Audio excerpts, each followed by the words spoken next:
శుక్లాంబరధరం విష్ణుం శశివర్ణం చతుర్భుజం ప్రసన్నవదనం ధ్యాయేత్ సర్వవిఘ్నోపశాంతయే.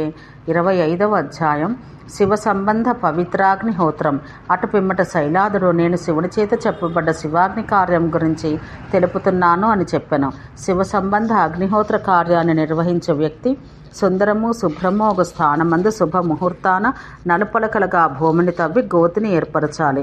అప్పుడతడు తూర్పు దిశగా గుర్తును ఏర్పాటు చేసుకుని 3 గీతలను ఉత్తర దిశ యందు 3 గీతలు గీసి తయారు చేసుకోవాలి. యజ్ఞ పవిత్రాగ్ని యొక్క వేదికకు అవి 4 వైపులా 3 హద్దులుగా ఏర్పరచును. ఆ గీతలు బయటి హద్దు యందు 4 అంగుళాలు, మధ్య యందు 3 అంగుళాలు, లోపల భాగమందు 2 అంగుళాల దూరంలో ఉండాలి. కుండం యొక్క వెడల్పు 2 చేతుల మాత్రంగా ఉండాలి. హవన సామాగ్రి ఉంచబడి మధ్య భాగం దాదాపు 9 అంగుళాలు ఉండాలి. యోని రావి ఆకు వంటి ఆకారంలో హద్దుకు పైన తయారు చేయాలి. నాభికుండానికి మధ్యం నందు కమలం రూపంలో తయారు చేయించాలి. ఆ కమలానికి 8 రేకులు కర్ణికలు ఉండాలి. దాని వెడల్పు ప్రాదేశ మాత్రంగా ఉండాలి. షడస్త్ర మంత్రంతో ఉల్లేఖన కృత్యక్రియను చెయ్యాలి. కవచ మంత్రంతో ప్రోక్షణ కార్యం చెయ్యాలి. కుండమును కన్నులతో చూస్తూ 6 రేఖలు గీయాలి. ఓ విప్రేంద్ర, తూర్పు దిక్కు యందు 3 రేఖలు బ్రహ్మ విష్ణు మహేశ్వరులకు ప్రాతినిధ్యం వహించును. భక్తుడు ఉత్తరం వైపున శివరేఖలపై దర్శన మంత్రం చేత జలం చల్లాలి. హోమమందు వేటుకు ఉపయోగించబడు కట్టెను సెమీ కాష్టములు కానీ అశ్వత్థ కాష్టములు కానీ అయి ఉండాలి. అవి 16 అంగుళాల పొడవు కలవిగా ఉండాలి. వాటిని శుభ్రం చేసుకొని ఉంచుకొని పిమ్మట శక్తిన్యాస కృత్యాన్ని పూర్తిగా చేస్తూ వహ్ని బీజమంత్రం ఉచ్చరిస్తూ అగ్నిని జ్వలింప చెయ్యాలి. యజ్ఞమందు ఉపయోగించు కర్ర ముక్కలు నిలువుగా ప్రవేశపెట్టబడినట్లు ఉండాలి. వాటిని మౌనంగా అగ్నియందు ఉంచాలి. పూర్వదిశ నుంచి ప్రారంభించి క్రమంగా అష్టదిక్కుల యందును జలమును ప్రోక్షించచు పరిసమ్మోహన కృత్యం చెయ్యాలి. పవిత్ర యజ్ఞమందు ఉపయోగించు కుశలను వాని అగ్రభాగ సహితములుగా తూర్పు దిశ యందు ఉంచవలను. అదేవిధంగా కుశాగ్రాలను పూర్వ దిశాముఖంగా దక్షిణ దిశ యందు ఉంచాలి. అట్లే కుశాగ్రాలను ఉత్తర దిశముఖలుగా చేసి పశ్చిమ దిశ యందు ఉంచాలి. ఆ విధంగానే కుశాగ్రాలను పూర్వ దిశాయుక్తంగా చేసి ఉత్తర దిశ యందు ఉంచాలి. ఇంద్రపాత్ర యందు 2 దేవతలకు ఇంద్రుడు అగ్నిని స్థాపించాలి. అగ్నిపాత్ర యందు యముడు అగ్నులను, సోమపాత్ర యందు సోముడు అగ్నుల్ని స్థాపించాలి. దానికి కింద 2 దేవతలకు వరుణుడు అగ్నులను స్థాపించి ఆహ్వానించాలి. శుభ్రత. పాత్ర యొక్క 2 కుశలపై కింది వైపు ముఖం నుంచి తలకిందులు చేసి కుండమునకు పై వైపున ఉత్తర దిశ యందు ఉంచాలి. వానిపై పుష్పాలు చల్లాలి. శివుని పాత్రను దక్షిణమందు ఉంచాలి. భక్తుడు మూలం నుంచి వాణ్ణి పూజించాలి. అనంతరం హోమం చేయాలి. అప్పుడు ప్రోక్షణ పాత్రను తీసుకుని దాన్ని నీటితో నింపాలి. ఆ నీటిపై ప్రాదేశమాత్ర పొడవు గల 2 కుశలు ఉంచాలి. వసోహ సూర్యస్మ అను మంత్రం పఠిస్తూ కుశ యొక్క అగ్రభాగాన్ని జలమందు ఉంచాలి. విధానాన్ని అనుసరించి పాత్రలన్నింటి యొక్క ముఖ పై భాగాన జలాన్ని చల్లాలి. అనంతరం ప్రణీతా పాత్రను జలంచే నింపాలి. ఓ సుబ్రతుడా, ఇతర జలమును కుశచేత మూసి ఉంచాలి. చేతులతో నాసిక వద్దకు చేసి పాత్రలను పైకి లేపి ఈశాన్య దిక్కునందు ఉంచాలి. మరలా బూడిదతో కూడిన కొద్దిపాటి మండుచున్న కట్టెపోగును పశ్చిమం నుంచి పాత్రను తీసుకుని ఉత్తరం వైపుకు తెచ్చి నేతిని వేడి చేయాలి. అనంతరం అతడు కుశ యొక్క 2 ముక్కలు తీసుకోవాలి. వాటిని కడిగి వాటిని తిప్పుచూ వాని అగ్రభాగాన అగ్నియందు కాల్చాలి. 9 దర్భఖండములతో అగ్నిని ప్రజ్వలింప చెయ్యాలి. అప్పుడు నేతి పాత్రను అగ్నిపై నుంచి తీసివేయాలి. అగ్నిని ఉత్తరం నుంచి తొలగించి దక్షిణం వైపు ఉంచాలి. అనంతరం భక్తుడు సమిధ యొక్క ఒక చిన్న భాగాన్ని నిప్పుపై కాచి పశ్చిమం నందు ఉంచాలి. మరలా నేతిని అగ్నిపై వేసి దాన్ని ఉత్సవన కృత్యం చెయ్యాలి, అనగా జ్వాలాగునట్లు చెయ్యాలి. కుశను ఉంగరం వలె చేసి బొటన వేలు అనామిక వేలకు ధరించాలి. 2 చేతులతో నేతి పాత్రను తీసుకోవాలి. కుశతో చేసిన పవిత్రాన్ని నేతి యందు ముంచాలి. అనంతరం దాన్ని అగ్ని యందు పడవేయాలి. 1 చేయి పొడవు గల బంగారం, వెండి లేక యజ్ఞమును ఉపయోగించి చెట్టు కర్ర చేత చేయబడ్డ శృవం తాగాలి. ఓ మహాముని, శృవం యొక్క పొడవు 1 చేయి మాత్రముండి దాన్ని పట్టుకొని భాగమందు ఒక ఛేదం ఏర్పరచాలి. దాని కంఠం 3 అంగుళముల పరిమాణం కలిగి దాని నాలుక మూలం వేలు వలె మూలంగా ఉండాలి. శూలం శృవదండం గోవుతోక వలె ఉండాలి. శృవం యొక్క అగ్రభాగం మన ముక్కుతో సమానంగా ఉండాలి. దాని యందు ముత్యపు వేలు వలె 2 ఛేదములు ఉండాలి. ఒకవేళ పొడవు 36 అంగుళాలు ఉన్న ఎడల వెడల్పు 8 అంగుళాలుగా ఉండాలి. ఎత్తు దాని యందు సగముండి దారంతో కలిసి ఉండాలి. ముఖం యొక్క పొడవు వెడల్పులు 7 అంగుళాలు కావాలి. శిరం యొక్క 3వ భాగం వదిలివేసి మిగిలిన భాగాన్ని తెరిచినట్లుంచాలి. దాని కంఠం 2 అంగుళాల పొడవుగా ఉండి దాని వ్యాప్తి 4 అంగుళాలు కావాలి. వేది యొక్క పొడవు విస్తారం 8 అంగుళాలుగా ఉండాలి. దాని మధ్య 4 అంగుళాలు వెడల్పుతో బిలం తవ్వించి ఉండాలి. బిలం పూర్తిగా గోళాకారంలో ఉండి అది సుందరమగు కర్ణికా సహిత అష్టదళయుక్తమై ఉండును. బిలం యొక్క అన్ని వైపులను 1/2 అంగుళం వెడల్పుతో దానికి ఎదురుగా ఒక పట్టిక ఉండాలి. దానికి బయట పద్మపత్రాలతో కూడి ఉన్న వికసించిన కమలం ఉండాలి. దానికి బయట 2 జిట్టల వెడల్పుతో పట్టిక ఏర్పరచాలి. వేదిక మధ్య భాగమందు చిటికన వేలితో సమానమైన ఒక చేతి ముఖం యొక్క చివరి వరకు ఉండాలి. బిలం యొక్క కింది వైపున జలధారి ఉండాలి. దండం యొక్క పొడవు 6 అంగుళాల నుండి బోలుగా ఉండాలి. దండం యొక్క శిరోభాగాన 3 దండికలు కలిగిన వరుసలు ఒక క్రమంలో తయారు చేయాలి. వాని యందు తరువాత గల వరుస కింది వరుస కంటే 1/2 అంగుళం పెద్దదై ఉండి చివరి వరుస పొడవు యందు 4 అంగుళాల పరిమాణంలో ఉండాలి. దండం యొక్క మూలం యొక్క పొడవందు 13 అంగుళాలు కూడా కుండ ఉండాలి. ఆ కుండ ఉన్నతి యందు 2 అంగుళములుగాను దాని నాభి 10 అంగుళాలు ఉండాలి. వేదిక యొక్క మధ్య యందు నాభిని ఈ విధంగా తయారు చేసి 2 అంగుళాల వ్యాప్తి యందు దాని పాదమును తయారు చేయవలెను. కమలం యొక్క పీఠ భాగంతో సమానమైన ఆకారము గల 2 పదకర్ణిక ఆకారం కలవిగా ఉండాలి. పాదం యొక్క పీఠ భాగం ఏనుగు పెదవికి సమానంగా ఉండును. అభిచారాది కృత్యముల యందు దీన్ని కాలలోహ దండం చేత తయారు చేయించాలి. పిమ్మట భక్తుడు 25 కుశలను గట్టిగా స్రవములు రెండింటినీ తుడవవలెను. ఓ సుబ్రతులారా, కుశల యొక్క శరముల చేత దండం యొక్క శిర మధ్యభాగాన మధ్యము నుంచి జడభాగమును కుశ యొక్క జడభాగం చేత పిమ్మట హృదయమంత్రం పఠిస్తూ దాన్ని అగ్నియందు కాచాలి. 3 పాత్రలు, ఒకటి ఘృత పాత్ర, ప్రణిత పాత్ర, ప్రోక్షణి పాత్ర అనేవి సువర్ణం, రజతం, తామ్రం లేక మట్టితో చేసినవై ఉండాలి. శాంతి మరియు పౌష్టిక కార్యములందు ఇతర ధాతువుల చేత వీటిని తయారు చేయించకూడదు. అభిచార కృత్యములందు ఆ పాత్రలు ఇనుము చేత చేయింపబడవలెను. లేనిచో మట్టితో కూడా చేయించవచ్చు. ఆ పాత్రల యొక్క ముఖములు 6 అంగుళాల వెడల్పు కలవి కావలెను. ప్రోక్షణి పాత్ర యొక్క ఎత్తు 2 అంగుళాలుగా ఉండాలి. ప్రణీత పాత్ర యొక్క ఎత్తు 4 అంగుళాలు, ఘృత పాత్ర లేక అధ్యస్థాల యొక్క ఎత్తు 6 అంగుళాలు కావాలి. ఏ కాష్టములతో చివరి భాగం లాగబడిందో ఆ కాష్టముల చేతనే హోమమందు ప్రయోగ క్రియ చెయ్యాలి. కర్ర యొక్క ముక్కలు మధ్యమందు వేలికి సమానంగా నిటారుగా ఉండి దాని యందు భేదములుండరాదు. పొడవునందన్నీ సమానంగా ఉండాలి. 3 పరిధులు కలవి ప్రత్యేకంగా 32 అంగుళాల పొడవు కలవిగా ఉండాలి. 30 కుశలు ప్రత్యేకంగా 32 అంగుళాల కొలతతో 4 వైపులా వ్యాపింప చెయ్యాలి. ఓ బ్రాహ్మణులారా, అభిచార కృత్యమందు చాలా కఠినమైన ఉంగరంగల కఠినమైన రెమ్మలను ఉపయోగించాలి. అవి సమూహంగా, మెత్తనిగా, సుకుమారంగా, నాజూకుగా ఉండాలి. చిటికన వేలితో సమానమైన పొడవు గల ముక్కలు సమీకరించాలి. సుబ్రతులారా, ఇతర కృత్యముల యందు 12 అంగుళాల పొడవు గల నునుపైన క్షౌత్రములు లేని సమిధలు సేకరించుకోవాలి. ఆవు పాలతో చేయబడ్డ ఘృతం శుద్ధమైనదిగా ఉండును. కపిల గోవు యొక్క పాలఘృతం దానికంటేనూ శుద్ధమైనది. ప్రతి ఆహుతిని సమర్పించుటకు ముందు స్రవము నిండుగా నేతిని నింపాలి. అన్నం అక్షంతో సమాన ప్రమాణంగా కలదిగాను, నువ్వులు ముత్యానికి సమానంగా, జొన్నల పేలాలు దానికి సగం పరిమాణంలో, ఫలములు సమాన పరిమాణంలో ఉన్నవి ఉపయోగించాలి. పాలు, మధువు, పెరుగు, నెయ్యి పరిమాణాన సమానంగా ఉండాలి. 4 స్రవముల కొలతతో సమానంగా గల పదార్థాన్ని తీసుకుని స్రవంతో పూర్ణాహుతి సమర్పించాలి. దానిలో సగం శేషస్విష్ట కృత్యం అనబడను. అవి పూర్ణాహుతి తర్వాత యజ్ఞకుండ మందు సమర్పించబడాలి.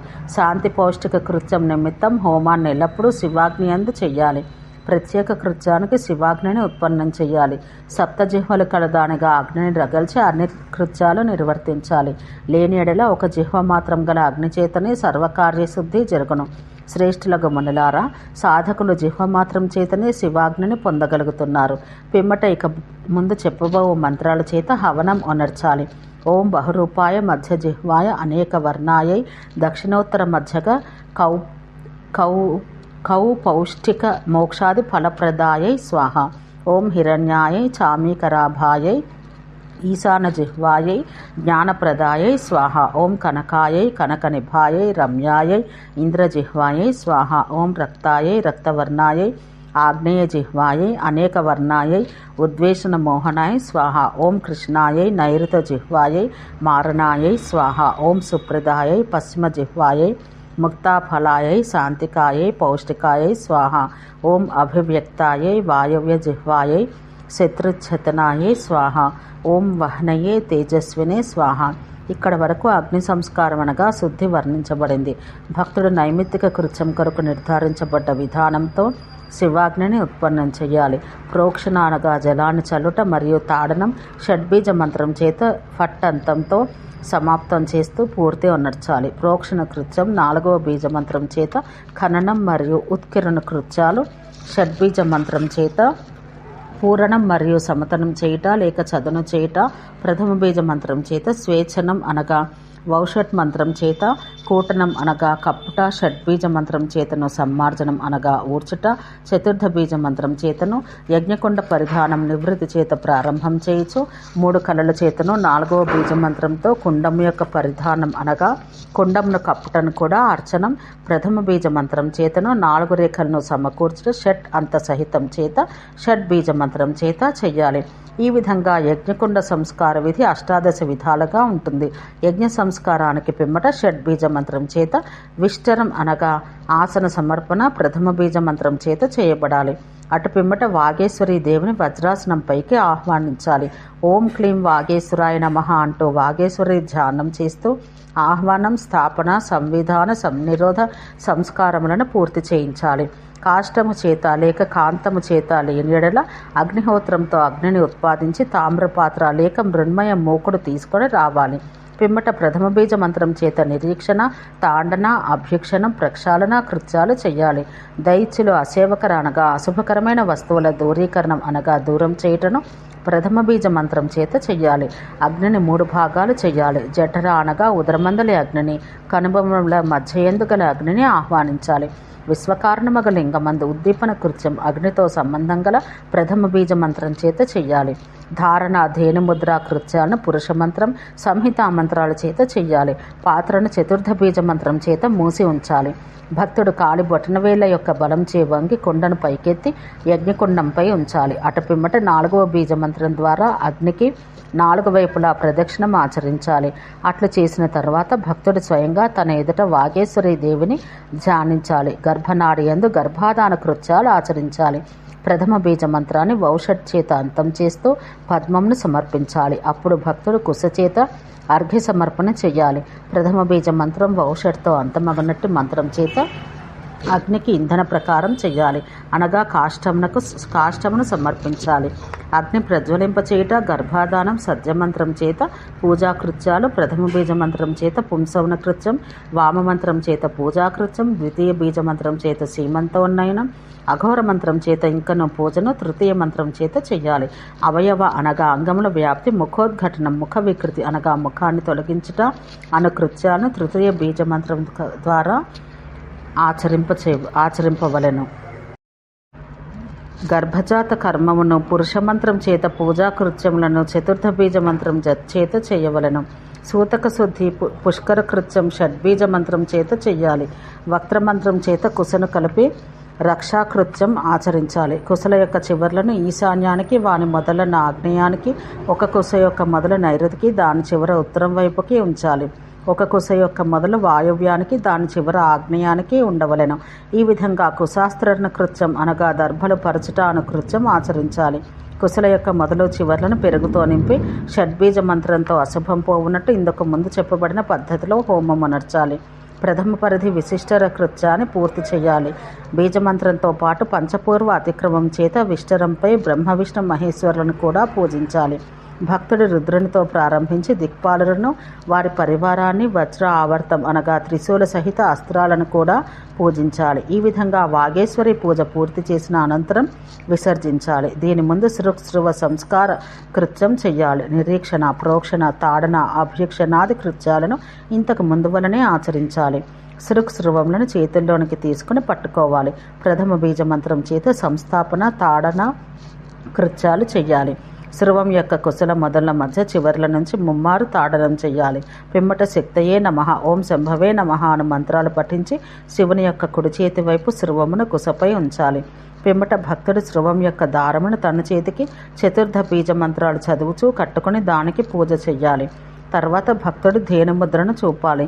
చతుర్థ బీజ మంత్రంతో దాన్ని మూసి షడ్బీజ మంత్రంతో రక్షాకృత్యం ఆచరించాలి. శుద్ధీకరణ కృత్యం ఇంతకుముందే మీకు తెలుపబడింది. నిరీక్షణ, ప్రోక్షణ, తాడన, అభ్యక్షణ కృత్యాలను ఇంతకు ముందు వల్లనే ఆచరించాలి. షడ్బీజ మంత్రంతో ఈశాన్య మూలయందు ఘృతం వేడి చేసి ఘృతపాత్రను వేదిపై ఉంచాలి. ఒక పొడవైన దర్భను గుండ్రని ఉంగరం వలె చుట్టి కుండలిని తయారు చేయాలి.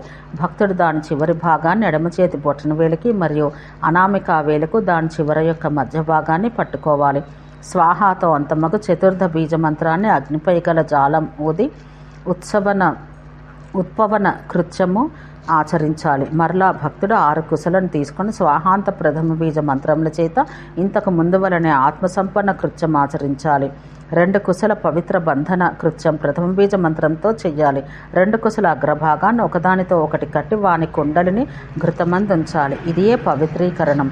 భక్తుడు 2 కుశలను తీసుకుని దాని చివర్లను కాల్చి వేదిక యొక్క 4 దిశలందు ముమ్మారు తిప్పాలి. పిమ్మట దాన్ని జలమును చిలకరించి నేతియందు ముంచి అగ్నియందు వేయాలి. ఇదియే నీరాజన కృత్యం.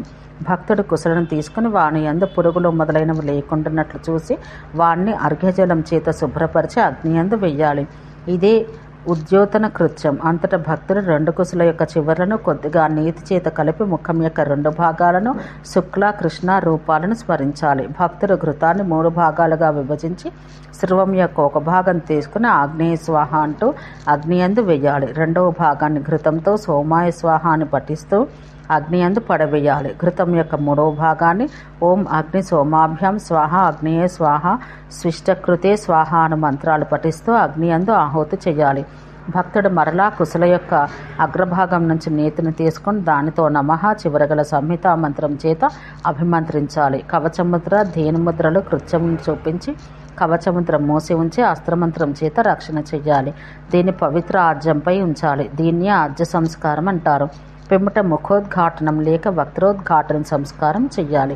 స్రవం యొక్క చివరి భాగం నుంచి ఆజ్యమును శక్తిబీజ మంత్రం చేత 4 వైపుల యందు తిప్పుచు అనగా చక్రాభిధరణం చేయుచు ఈశానమూర్తయే స్వాహ పూర్వం వలె పురుషవక్త్రాయ స్వాహ అఘోర హృదయాయ స్వాహ వామదేవాయ గుహ్యం సద్యోజాతాయ స్వాహ అంటూ ప్రతి ఒక్క స్వాహా మంత్రం చేత అజ్య ఆహుతులు ఇవ్వాలి. ఇది పుష్టికరణం లేక సంధాన కృత్యం అనబడను. ఈశానమూర్తయే తత్పురుషాయ వక్త్రయే అఘోర హృదయాయ వామదేవాయ ప్రణవాయ సద్యోజాతాయ స్వాహ అనేది వక్త్రీకరణ మంత్రం కృత్యం. భక్తుడు శివాగ్నిని ఉత్పన్నం చేసి ఈ విధంగా ఎల్లప్పుడూ సర్వకార్యాలు చేయవచ్చు. లేకున్నను ఒక జిహ్వాగ్నితోనే అన్ని శాంతి పుష్టికాది కార్యాలు చెయ్యాలి. హే అవ్యయ, గర్భాధానాదుల సంస్కారాలయందు ఒక్కొక్క దానికి 10 ఆహుతులు అగ్నికి సమర్పించాలి. యోని బీజ మంత్రంతో శివాగ్ని యందు 5 విధాలుగా పూర్వం వలె పరమదివ్య అసాధారణ కల్పన చెయ్యాలి. పూజ ఎందు చెప్పబడ్డ పూర్వవిధి చేతనే దేవతల ఆహ్వానం ఉద్వాసనం చెయ్యాలి. భక్తుడు ఒకమారు మూలమంత్రం జపించి దేవాది దేవునికి నమస్కరించాలి. ఓంను పలుమార్లు ఉచ్చరిస్తూ సగర్భ విధంగా 3 ప్రాణాయామాలు చెయ్యాలి. ఇది సర్వయోగులకు సమ్మతమైనట్టుది. జలమును చిలకరించిన తరువాత యజ్ఞ సమిధులపై నెయ్యి పొయ్యాలి. ఓ మహాముని, అప్పుడు భక్తుడు ప్రజ్వరిల్లుతున్న అగ్నియందు హవనం చేయాలి. భక్తుడు పాత్రలతో పాటు ఆజ్యం తీసుకోవాలి.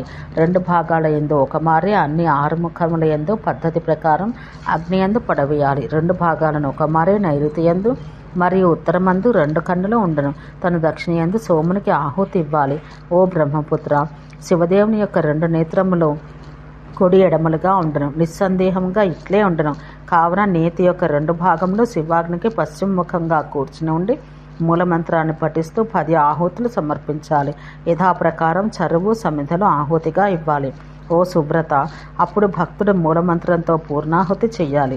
శివునికి 4 దిశలందు చుట్టి ఉన్న దేవతలకు ఈశానాది క్రమంలో శక్తి బీజ మంత్రం యొక్క వరుస ప్రకారం ప్రత్యేకంగా ఒక్కొక్కరికి 5 ఆహుతులను సమర్పించవలను. అఘోర మంత్రం చేత ప్రాయశ్చిత్తం చెయ్యాలి. నేను ఈ విధముగా 3 పద్ధతులందు ఉత్తమముగా అగ్నికార్యం తెలిపితిని. ఓ మహాముని, అవకాశం దొరికినప్పుడు ప్రతిదినం ఈ విధంగా చెయ్యాలి. ముక్తిని కాంక్షించే సాధక భక్తుడు జీవితం చివరి యందు ముక్తిని ప్రాప్తించుకొనగలడు. అతడు అగ్ని దీపక శక్తిని ప్రాప్తించుకొనగలడు. అతడు ఎట్టి కర్మలు చేసినా ఎన్నడూ నరకానికి పోడు. ముక్తి కాంక్షాభిలాషయకు సాధకుడు అహింసక హోమం చెయ్యాలి. హృదయ స్థితుడై ఉండు అగ్నిదేవుని ధ్యానమందు ఏర్పరచుకోవాలి. జ్ఞానయజ్ఞ హోమాన్ని నిర్వర్తించాలి. సర్వప్రాణుల యందు విద్యమానుడయుండు శివుని అనుభవానికి తెచ్చుకుంటూ విశ్వాది దేవుని తెలుసుకొని భక్తిపూర్వకంగా ప్రతిదినం ప్రాణాయామంతో హోమం ఆచరించాలి. ఎవడు బాహ్య హోమం ఆచరించినో అతడు రాతి యందు కప్పవలే ఉండను. శివ సంబంధ పవిత్రాగ్నిహోత్రమను 25వ అధ్యాయం సమాప్తం. ఓం శాంతి శాంతి శాంతి.